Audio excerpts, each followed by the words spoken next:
Number one, a schedule. But above all, even with the schedule and having a schedule, for me, self-care is important.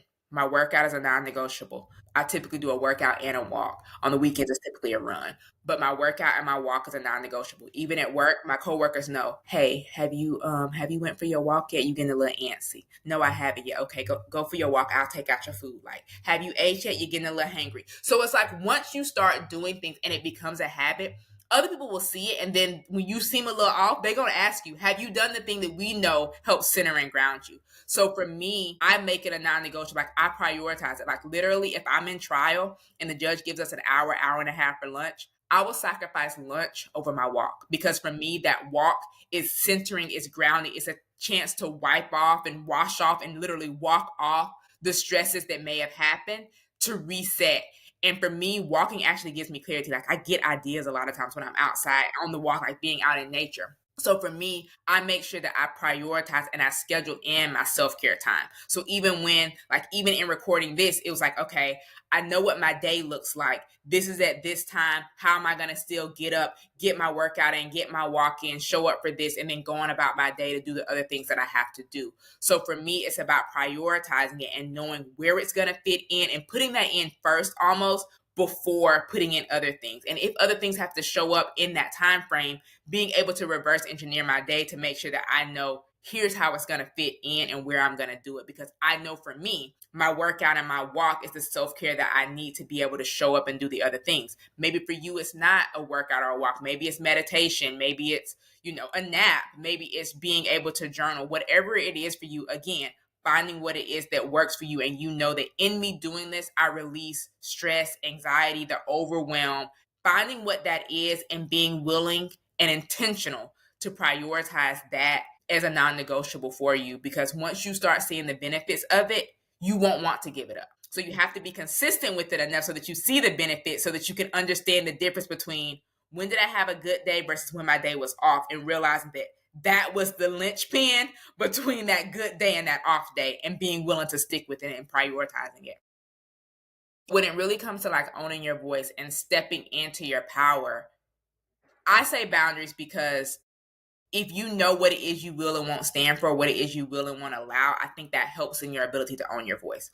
You have to know what your voice is, because even like we were talking about earlier, like knowing your why, knowing your purpose, knowing your passion, like once you're serious and honest with yourself about what the why is and why it is you're doing it, why do you want this role? Why do you want this? Like, what change do you believe that you can make?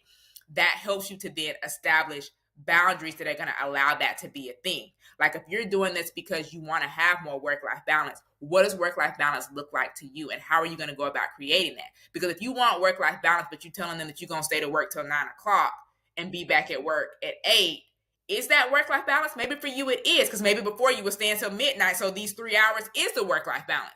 So understanding what the purpose is behind whatever the role is that you're taking or that you're doing or you're stepping into. Because if you're the leader, you're setting the tone.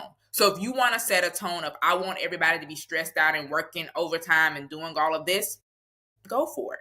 But if you want to set a tone of, I want you to get your work done. If that means that sometimes you might have to work late, stay late, or bring these things home, I want it to be the exception, not the rule. For me, I'm going to find a way to get my work done between them hours of 8 and 5. It's like taking work home, doing work after hours. It's very much the exception, not the rule for me. But I know what that looks like and how I can build that in. Like, we're given the ability to work from home 1 day a week. I typically like to make my work from home day Friday, not only because it just helps me after 5 o'clock, the weekend can go ahead and start, but I want to end the week strong. So whatever has happened Monday through Thursday, if I'm able to work from home on Friday, I'm able to clear any clutter, clear any mess, because I don't have any distractions, because it's just me in my home getting that work done. I don't have coworkers coming in, the phone's ringing, this and that, like, yeah, emails and stuff, but that's going to be the thing.